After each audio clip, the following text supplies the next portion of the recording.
Hola, bueno, muy buenos días a todos.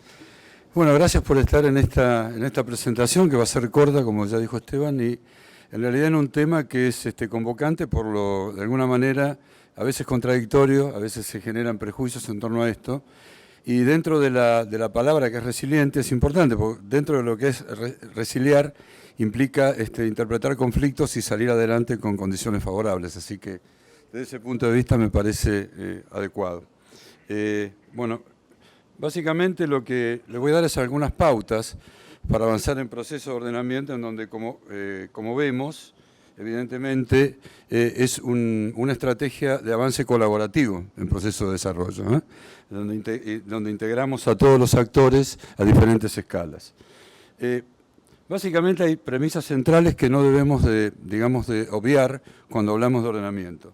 Por un lado, en objetivos y metas, no son individuales sino colectivas. Desde el punto de vista del ataque a estrategias no es sectorial, sino que es holístico, implica aspectos ambientales, productivos y sociales. Y cuando trabajamos en aspectos colaborativos no es dirigida, sino que es representativa. O sea, buscamos actores que sean representativos de un ambiente determinado. Y uno podría, de alguna manera, definir el territorio. Después vamos a ver a distintas escalas. Esto puede ser un país, puede ser un partido, una provincia, una cuenca, un municipio, un complejo de agroecosistemas, en donde hay gente que interactúa con alianzas, con conflictos, con oportunidades, y básicamente los drivers que dirigen esa dinámica corresponden a aspectos económicos, ambientales, socioculturales y administrativos. O sea que el territorio cuando uno llega ya está construido. Lo que uno tiene que ver es cómo interviene. Me pareció algo interesante trabajarlo de esta manera. Yo tengo un triángulo equilátero, corto las bisectrices y el punto central de un triángulo equilátero que se llama incentro, implica que las tendencias entre aspectos de competitividad, manejo ambiental y igualdad de oportunidades están equilibradas. Evidentemente esto es casi una utopía, porque evidentemente siempre hay tensiones de un lado y del otro, y uno lo ve en el país, podría tener triangulitos totalmente deformados según en qué lugar se encuentra, ¿no? Uno puede estar en Colonia Alicia, en Misiones, y va a haber una tendencia grande a lo que tiene que ver con igualdad de oportunidades y aspectos ambientales. Si uno va al triangulito de Venado Tuerto, va a estar más tirado a competitividad, básicamente el triángulo. Es decir, traté de darles una definición donde tuve que recurrir a la geometría para hacer de alguna manera una definición que pueda ser entendible y de alguna manera adaptada por todos. Por eso tenemos tres definiciones centrales. El territorio, ya dijimos, que es un conjunto de acciones colectivas, ¿no? Esas acciones implican alianzas, implican conflictos, de alguna manera, entre los actores y de ellos con el ambiente en que se desenvuelven, ya dijimos. Vamos a ver después las escalas a las que podemos actuar. El ordenamiento, como tal, que es un proceso permanente, político, técnico y administrativo, que en general es tomar decisiones consensuadas o acordadas en beneficio de un grupo de actores. Y el plan de ordenamiento, que es un instrumento de planificación y gestión, como vamos a ver más adelante. O sea, básicamente el tema inicial en un proceso de ordenamiento es entender que hay, según campos de interés, cómo lo puede abordar, ¿no? Uno va a encontrar complejidades. Por ejemplo, los economistas van a buscar el desequilibrio territorial y localización de inversiones. Los urbanistas, cómo ordenar el territorio urbano y clasificar el suelo dentro de una ciudad. Los que están en el campo, los ruralistas, mejorar la producción y transformar el espacio rural. Los conservacionistas, tratar de conservar ambientes frágiles. Y básicamente el gobierno, mediante créditos, subsidios, inversión en capital territorial, ¿no? Todo esto en general genera lo que se llama ese proceso pluridisciplinario y participativo que necesitamos para avanzar. De ahí la complejidad, ¿no? Esto es digamos, cómo uno puede enfrentar conceptualmente algunos conflictos. Quería presentarles esto, que es un trabajo que hizo Ernesto Bigliese y yo le adapté algunas cuestiones, que si uno toma este ejemplo, ¿no? En el eje X tengo intensificación de uso de la tierra y en el eje Y indicadores económicos, ambientales y sociales. Bien. Si yo hablo de la intensificación de uso de la tierra me genera aumentos en el Producto Bruto Geográfico, en la recaudación fiscal y en la creación de empleo. Hay sinergia. Nadie puede estar en desacuerdo de esto. O sea, todos estamos a favor de que eso sea positivo.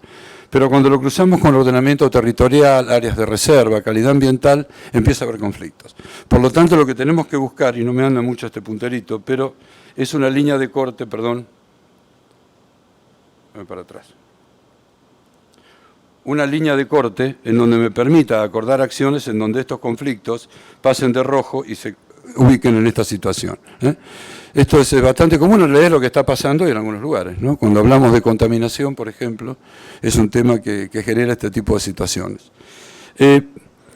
Por eso me parece que es interesante trabajar sobre algunos principios, modos y herramientas para planificar un territorio, ¿no? Por un lado, uno tiene que partir de una política de cohesión económica y social, eso es básico.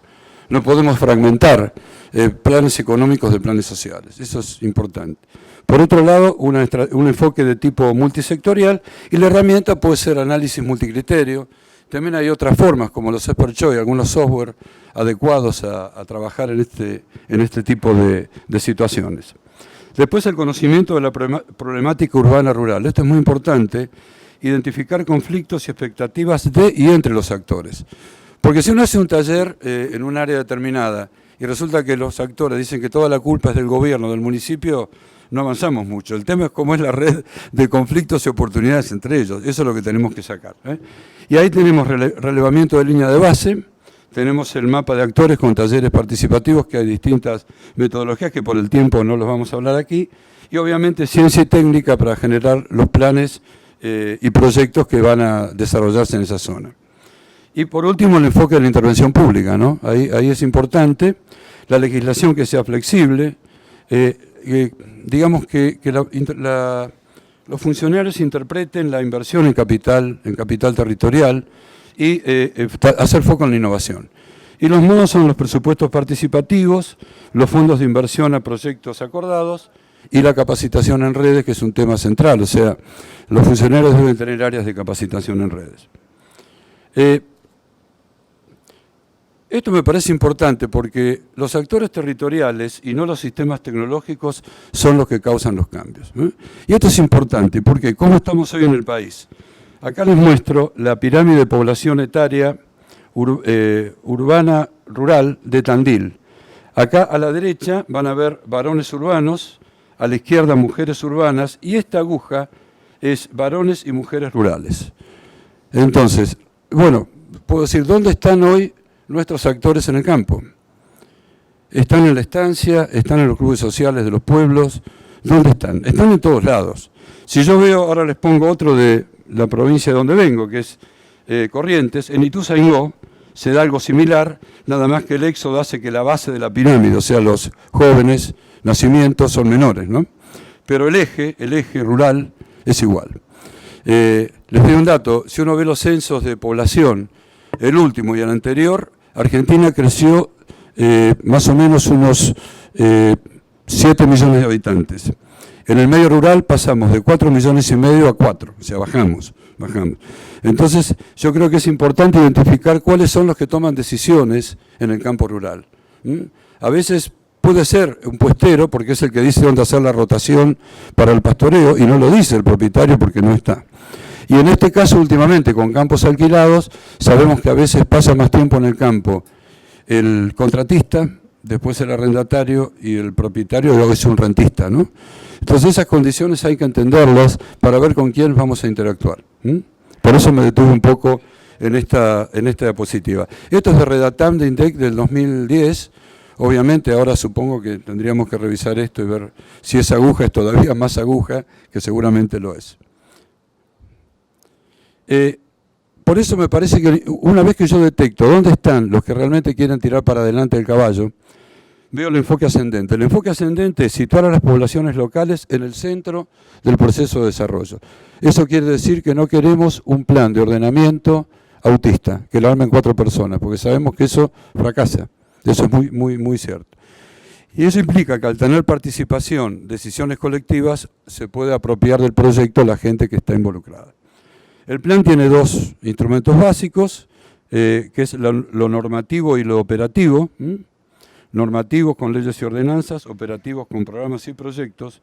Y el contenido, bueno, hay varios, pero simplifiqué en 2, uso y manejo de la tierra, zonificaciones, guías de buenas prácticas territoriales, no buenas prácticas individuales, territoriales, áreas de riesgo, y en ocupación y funcionamiento, población, infraestructura y servicios. Esto es básicamente, digamos, como las 2 ramas centrales de un plan de ordenamiento, ¿no? Y en ese sentido tenemos que avanzar. Esto lo dijimos hoy al principio, cuando les hice el circulito, en cuanto a cuál era el escenario de trabajo. Y ahí tiene que ver con la escala. Cuando uno ve información o publicaciones a escala global, va a ver básicamente a nivel continental, de mares y océanos, básicamente hay dos centrales para ordenar: cambio climático y lo que es gases de efecto invernadero. Eso es muy claro, y las estrategias las hacen las uniones de estados y organismos multilaterales. Esto es bastante claro. Cuando vamos a enfoques regionales, Estado-nación, zonas agroecológicas o ecorregiones, ya la cosa es más puntual: desmonte, desertificación, degradación de suelos, agriculturización, biodiversidad. Y acá interviene una serie de organismos de ciencia y técnica, gobiernos y básicamente organismos de planificación estratégica y desarrollo, ¿no? Acá ya es más puntual el tema. Y cuando nos vamos a lo local, municipios, cuencas, colonias, entorno urbano-rural, que si era el periurbano, que es donde hoy más conflictos uno enfrenta, desde basurales, contaminación, cinturones verdes, avance urbano sobre áreas rurales con precariedad. Hoy es un foco importante esto. Y tenemos, bueno, temas que pueden ser similares o no, frente a lo que es regional, pero básicamente cuando uno cambia la escala frente al mismo problema es la intensidad de observaciones para que la toma de decisiones sea con menos riesgo, con menos incertidumbre. Uno puede trabajar degradación de suelos a escala regional y también cuando lo trabaja a escala de municipio, obviamente la intensidad de datos para interpretarla tiene que ser mucho mayor. Hay una vinculación de escala con densidad de observaciones. Entonces, bueno, le pongo algunos indicadores a nivel nacional como ejemplo. Esto lo hicimos en el programa de ecorregiones, que es distancia entre poblaciones. Lo que ven en verdecito implica distancias en kilómetros entre poblaciones más cercanas, y lo que ven en roja cuando están más alejadas. Este es un indicador para programas de desarrollo vial. Es decir, ¿qué pasa? ¿Dónde están más alejadas? ¿Por qué no hay conectividad entre poblaciones? Sería un buen ejemplo de un indicador territorial a nivel nacional. Otro puede ser, fíjense, este es muy interesante porque se dio con la expansión de la frontera, lo que es áreas de intervención agrícola, ya sea cultivos, pasturas y hasta modelos silvopastoriles, en áreas de estrés hídrico. Esta es la famosa variación del índice de Martón, donde la isovieta de 600 baja a 500, poli queda en 520, entonces lo que hacían soja, al no haber contrato de arrendamiento, se van, o hay desmontes que ahora van en 500 a pasturas, Gatton Panic, pero hay pasturas que son altamente, requieren mucho nitrógeno. Al no ponerlo, la pastura empieza a degradarse y tenemos campo deteriorado. Esta mancha roja que ven acá, que arranca desde Patagones y termina prácticamente en Jujuy, en la zona del Chaco semiárido, son casi 20 y pico millones de hectáreas. O sea que es un indicador interesante de qué pasa ahí. ¿Cómo tenemos que reconfigurar rotaciones? ¿Hay agua para riego? ¿Tiene calidad? ¿No tiene calidad? ¿Hay cultivos que tienen que estar ahí o no tienen que estar ahí? Y ese es un tema interesante para abordar. Otro tema, a escala provincial, y vuelvo a Corrientes porque, bueno, tengo cierto cariño, porque tuve 30 años ahí. Lo que van a ver es un indicador de conflictos. Lo que van a ver en color púrpura, yo soy medio daltónico, pero este color medio rojito que ven ahí, son bosques nativos. Y lo que ven en verde, de lo más oscuro a lo más claro, los suelos agrícolas de potencial agrícola. Fíjense que Corrientes tiene unas 770.000 hectáreas de bosques nativos, 232.000 están sobre tierras de valor agrícola. Eso implica, a un futuro no muy lejano, conflictos con la ley de bosques, es decir, ¿qué hago? Porque en realidad estos bosques están protegiendo cursos de agua. Entonces, bueno, este es un indicador interesante de riesgo que uno podría contemplar cuando hace planes de desarrollo. Les puse este ejemplo, me parecía interesante. Un ejemplo a nivel de partido, por ejemplo, en un partido que se llama Esquina, en el suroeste de Corrientes, lo que ven en rojo son las áreas, focos de área de riesgo de erosión, donde implicaría, evidentemente, que cualquier práctica de intervención de cambio de uso del suelo debería tener en cuenta pautas conservacionistas, debido a que son suelos muy frágiles y que se erosionan con facilidad. Y a la derecha, lo que ven es para el partido Balcarce, donde estoy ahora, aptitud de tierras para trigo, donde se ve el área verde, que es el área de mayor aptitud de tierra. O sea, son distintos indicadores que permiten planificar el uso de la tierra espacializándolo. Y ya cuando nos vamos a nivel de escala municipal, es interesante acá, es un municipio determinado, trabajar lo que es el catastro. Básicamente dejaron de ser un misterio. Antes los catastros, era muy difícil obtener los catastros digitales. Teníamos los valores, pero no teníamos cómo estaban espacializados en el terreno.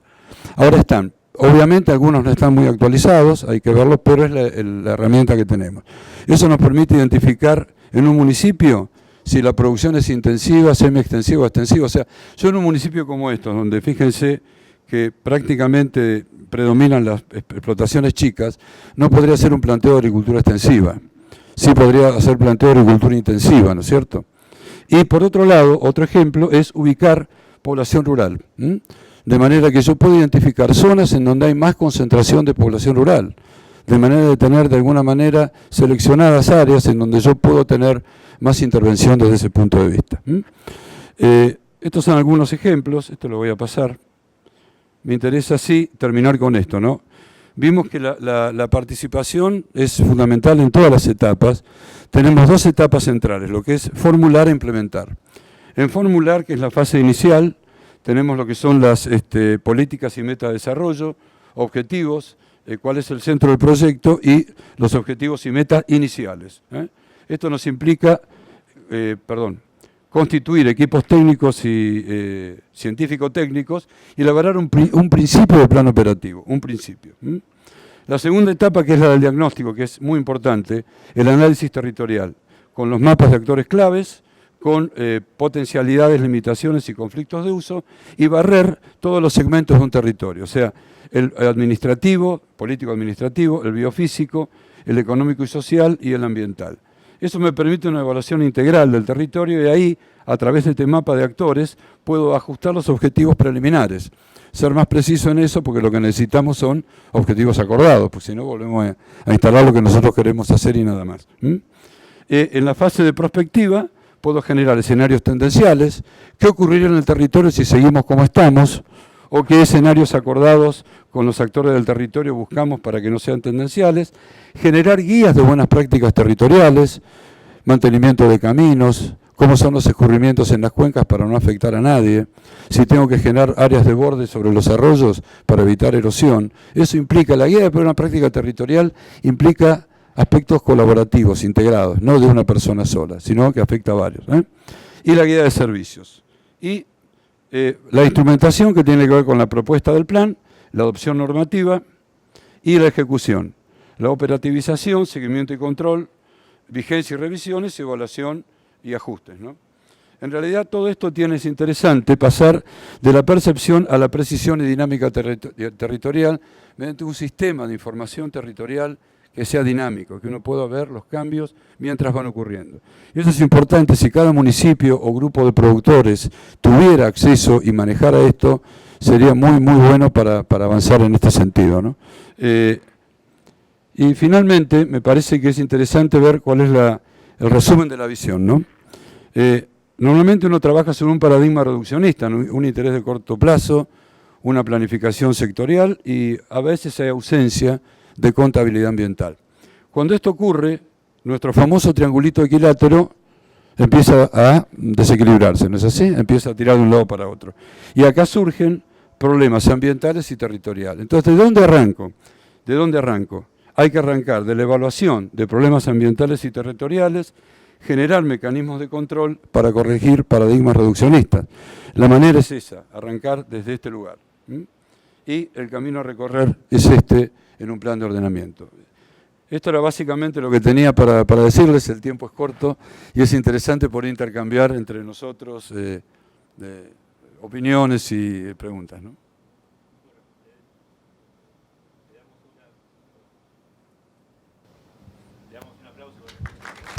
No hacía falta. Bueno, ahora como les habíamos dicho, la idea es pasar a la etapa de preguntas. Por favor, levantando la mano, yo le voy dando el orden y alcanzándole el micrófono con los chicos. ¿Hay ejemplos locales, argentinos o extranjeros que se puedan contar a ver cómo ha funcionado esto? Sí, en Mendoza, yo creo que es el que está más avanzado, tiene una ley provincial de ordenamiento territorial, está bastante desarrollada y han trabajado mucho en distintos valles, ¿no? En el Valle de Uco, por ejemplo, en donde, bueno, lo que han, digamos, generado distintos segmentos dentro del plan de ordenamiento, hay distintas etapas. Capacitación a los viñateros, por ejemplo, manejo de agroquímicos, manejo de regadores, de regantes, dentro de un área donde, digamos, el aspecto de la viña, de la uva, es muy importante. Después en Jujuy hubo otro avance también por el tema de minería, en un plan de ordenamiento en la zona del oeste de la provincia de Jujuy. En Salta, en el Valle de Santa Rita, es un valle interesante porque tiene una comunidad colla muy fuerte, y fue un trabajo, yo digamos indirectamente lo conocí, muy importante sobre cómo el tema de la erosión que tenían ellos en terrazados donde van trabajando las poblaciones originales. Y después en realidad hay avances, pero como es un proceso, en realidad yo creo que tenemos que ir más rápido, me parece. A escala nacional es como más abarcativo y uno puede trabajar un poco mejor. Cuando va a escala de municipio se complica. Por eso a veces ese plan que les dije del inicio, que era la acción política, eso es muy teórico, eso sí realmente arranca de ahí. Si no puede arrancar con la línea de base y con un buen taller con actores territoriales que empujen hacia arriba la situación. Me parece que sería bueno rescatar, en mi opinión, ¿no? El tema de comité de cuencas para ordenar. Me parece que es un tema que en Argentina quedó un poco desdibujado, y en realidad un escenario muy interesante para trabajar en proceso de ordenamiento es las cuencas, porque permiten primero integrar a actores que tienen beneficios y otros que están afectados, y problemáticas que pueden ser abordadas desde un punto de vista más uniforme. Hola, ¿se escucha? Sí. Gracias, Daniel, por la presentación. Me parece clave en lo que mencionaste el tema de el rol que tienen los actores territoriales. Ahora, considerando lo que es la región pampeana núcleo, por tomar un ejemplo que creo que todos manejamos o conocemos, es bien sabido el altísimo porcentaje de superficie manejada bajo arrendamiento. Y sobre todo arrendamiento de muy corto plazo, medido por o consecuencia de un montón de situaciones coyunturales, políticas, económicas y demás, pero bueno, la realidad es esa. ¿Cómo se puede llegar a revertir esa situación de hecho que está tan arraigada para poder llegar a tener una situación un poco más controlada, sostenible del sistema? En realidad, sí. Los sistemas todos los que criticamos que no son sostenibles, tenemos un montón de indicadores, desde técnicos de suelo hasta sociales y demás, pero seguimos haciendo lo mismo. Entonces, ¿cómo hacemos para revertir de alguna manera, en forma práctica, concreta, esa situación tan crítica? Sí, no, gracias Lalo por el fierro caliente que me tiraste, pero vamos a avanzar en esto, mi opinión. Hay dos instrumentos políticos básicos que todavía no tenemos y deberíamos tener. Una ley de uso y conservación de suelos y una ley de arrendamientos. De esa manera me parece que con esos dos instrumentos podemos empezar a trabajar con algún tipo de intervención hacia la sustentabilidad. Me parece que nos debemos eso. Los contratos son informales, ya los conocemos, inclusive dentro de las familias. Sabemos cómo es la historia. Ya hoy el concepto de unidad económica no tiene sustento. Hoy estábamos viendo en partidos de la región pampeana con establecimientos que tienen la mayoría no más de 50 hectáreas, más chicos, todos arrendados por los contratistas. Contratistas aprovechan, mientras hacen su negocio en un campo determinado, alquilan campos chicos. Entonces es otra situación también de productores que pasan a ser rentistas de una manera muy desequilibrada. Yo creo que con esas dos leyes después sí volcarse hacia lo que es comité de cuencas.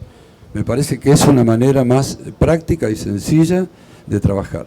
Y después con más gente en el campo. Yo lo que veo, y discúlpenme, está bueno, puedo ser provocador con esto, pero creo que necesitamos más ingenieros agrónomos haciendo agronomía y menos ingenieros agrónomos vendiendo productos.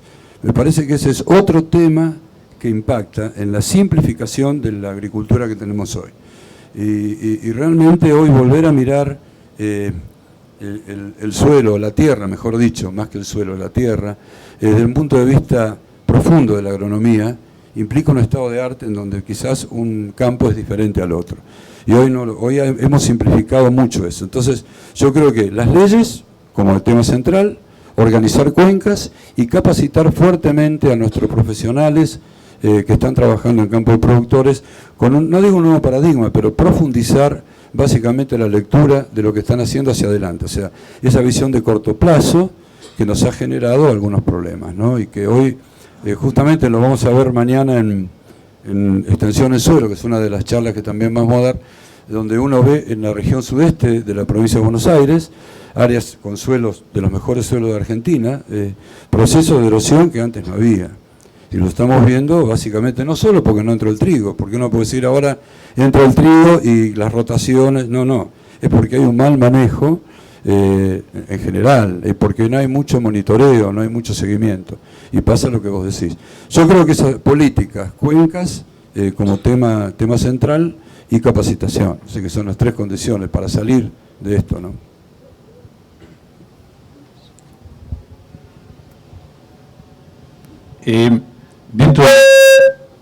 Dentro de lo que es el ordenamiento territorial, digamos, cuando hablamos de manejo de cuencas hay una fuerte participación del Estado.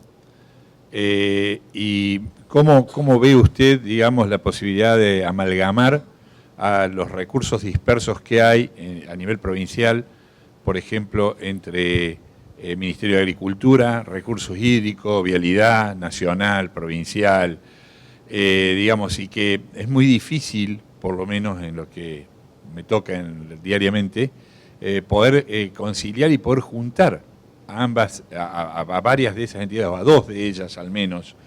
¿Cómo lo ve usted con su experiencia? Complicado, ¿no?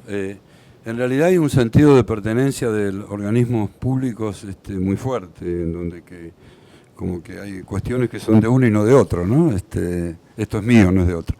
Yo creo que en realidad todo tiene que ver cuando se conjugan intereses. Es decir, si recursos hídricos en una cuenca tiene que actuar obligadamente, también catastro, también tiene que actuar agronomía, tiene que actuar el área de planificación y desarrollo.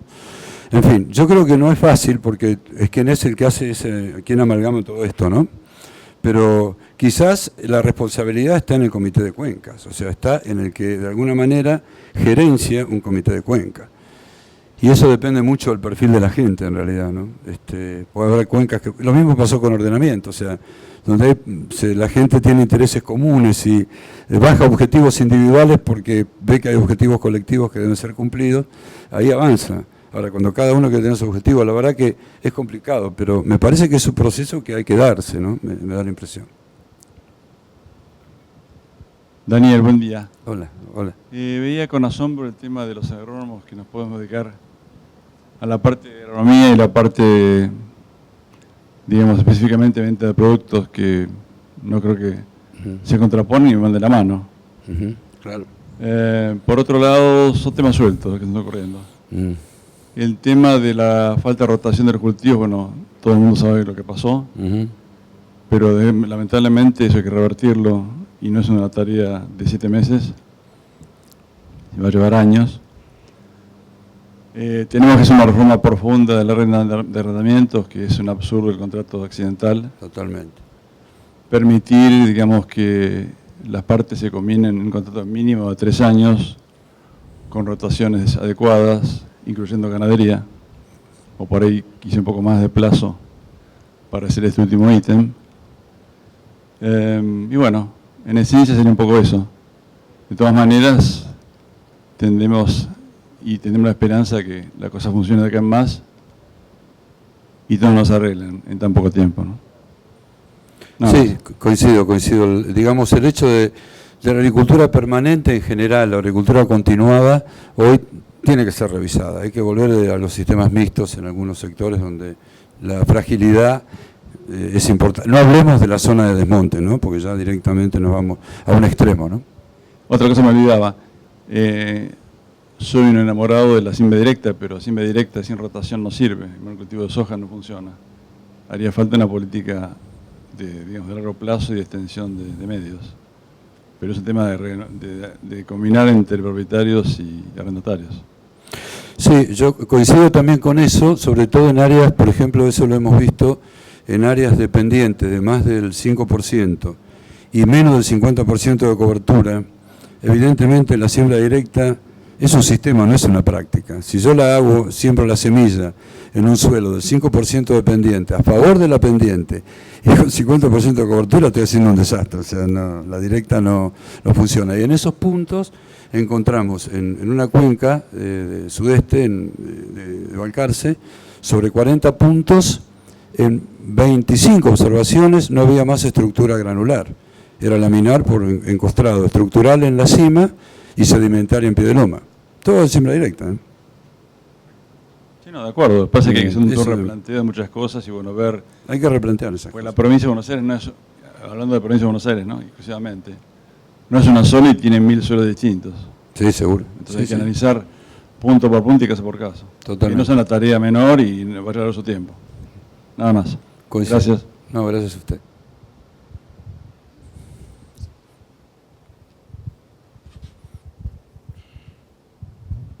La sanción de leyes parciales o que tocan distintos temas, como la ley de bosques por un lado, el proyecto de ley de humedales y algunos otros así, sin una concepción integral de ordenamiento territorial, ¿no complica la cosa?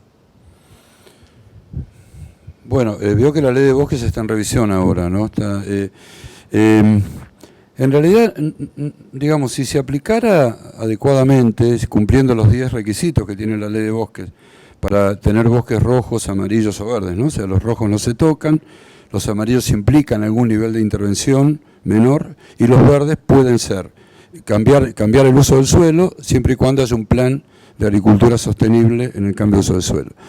Me parece que ha sido un avance porque en realidad los desmontes fueron caóticos sobre todo en el NOA, ¿no?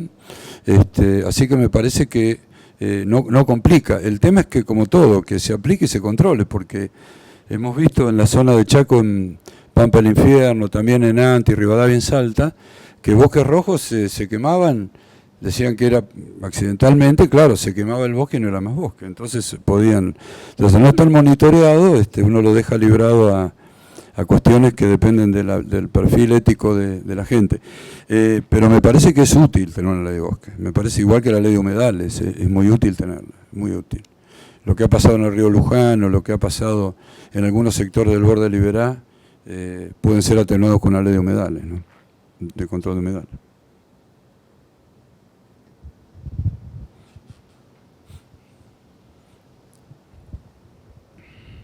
Bueno, ¿alguna pregunta más?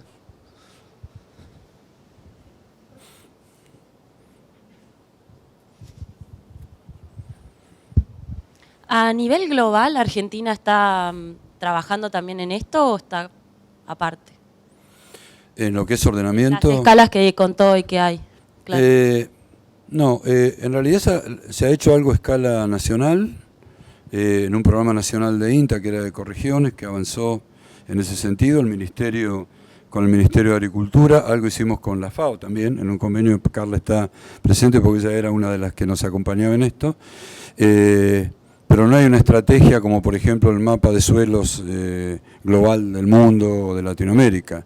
Ordenamiento en realidad es identificado a nivel de nación. Una de las preguntas creo que me hizo el señor, ¿en qué otros países? Bueno, Colombia está bastante avanzado en planes de ordenamiento territorial a nivel de municipio, tiene un instituto que es el Instituto Geográfico Agustín Codazzi, que se dedica exclusivamente a eso y tiene posgrados para trabajar en planificación y ordenamiento territorial para toda Latinoamérica. Creo que es uno de los mejores que yo conozco, no por haber estado, sino porque realmente uno ve la currícula y cómo trabajan y es muy bueno. Tienen por supuesto, otros problemas, ¿no? Por ejemplo, ordenan para evitar los boicot a los tubos petroleros porque se los hacen explotar y bueno, cuestión de mucho más bien agresiva y claro, y de problemas políticos que tienen ellos, ¿no? Pero sí está muy avanzado.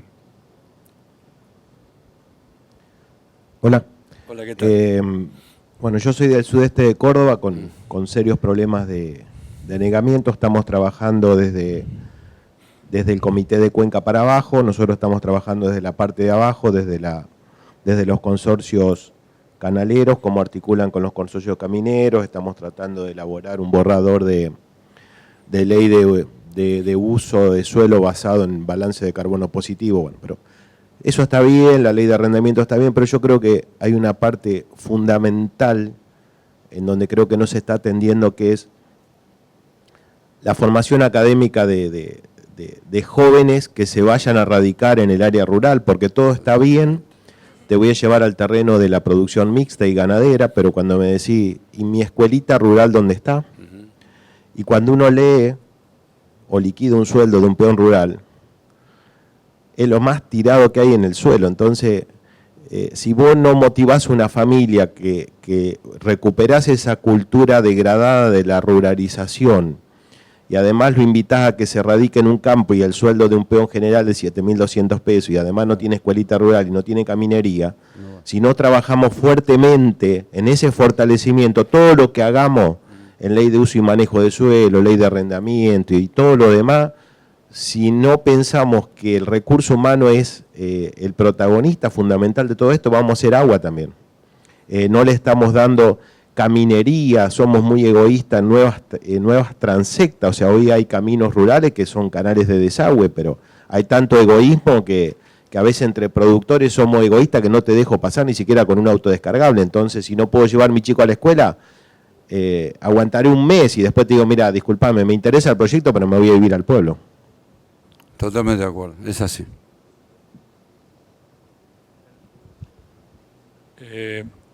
Daniel, lo mío probablemente no sea una pregunta, sino un comentario y quizás una reflexión por ahí de tu parte. La temática del ordenamiento territorial es algo que preocupa en ciertos ambientes, a nivel de ciertos sectores de la sociedad. En un congreso de la importancia como es de APRESID y con la cantidad de participantes que tiene, más de 4.000, si mal no me equivoco, inscriptos, cuando uno mira la poca cantidad de participantes en este taller, me llama la atención y de alguna manera quiero ver tu opinión al respecto. ¿Qué te parece que habría que hacer para revertir esta situación de hecho? Bueno, primero quitar prejuicios sobre... el fierro caliente. Está bien. No, primero quitar prejuicios, porque nos ha pasado que uno habla con productores, se los agrupa, bueno, nos juntamos a charlar y cuando habla de esto, a mí nadie me va a ordenar lo que tengo que hacer. Es decir, hay que romper esas barreras de individualismo, de esa visión reduccionista. Es un proceso, o sea, esto, a veces uno dice, bueno, esto no es un ensayo de fertilizante nitrógeno en el maíz, donde uno pone las parcelas y saca el dato. Está trabajando con actores que tienen conflictos, que tienen decisiones contrapuestas, que hay alianzas, hay lobbies, como pasa en la sociedad, digamos, ¿no? Me parece que pasa por una cuestión de eliminar prejuicios, difundir más esto, difundir esta necesidad, poner ejemplos. Yo no lo traje acá por el tiempo, pero me acuerdo que cuando en Corrientes nos tocó esto por el tema de la cuenca del Ayuí, por el tema de la rosera gigante, que fue un lío tremendo, cuando nos invitó el Consejo, la Cámara de Diputados a explicar, el ejemplo era qué pasa con ordenamiento y sin ordenamiento. ¿Qué pasa desde el punto de vista ambiental, productivo y social? ¿Qué pasa con esto? ¿Qué pasa? Vamos a poner un ejemplo muy claro, ¿no? ¿Qué pasa con un ordenamiento en donde, como decía el colega, y estoy totalmente de acuerdo, el éxodo rural continúa? Y ese eje que teníamos aguja de población rural directamente desaparece. Esa es una tendencia. Sin ordenamiento, seguramente, y por lo que él decía, comparto, si no hay caminos, energía, escuelas, agua, acceso al agua, realmente la gente se va. Y es lógico, cualquiera de nosotros nos iríamos, no es novedad. Así que me parece que hay que seguir difundiendo esto y contraponiendo la visión reduccionista con una visión más colaborativa y general. Por eso me parece que es bueno definir guías de buenas prácticas territoriales, ¿qué ocurre con los caminos? Si tuviera consorcios camineros y realmente los productores responden y lo manejan, seguramente no tendríamos los caminos rotos que tenemos hoy ahora en nuestra zona, porque los paperos sacan desesperadamente la papa y rompen todos los caminos. Y nadie dice nada. Entonces, bueno, hay toda una cuestión, me parece, de ética y de no tener prejuicio frente a que hay objetivos que son comunes, que van a más de uno, ¿no? Me parece que por ahí va la cosa.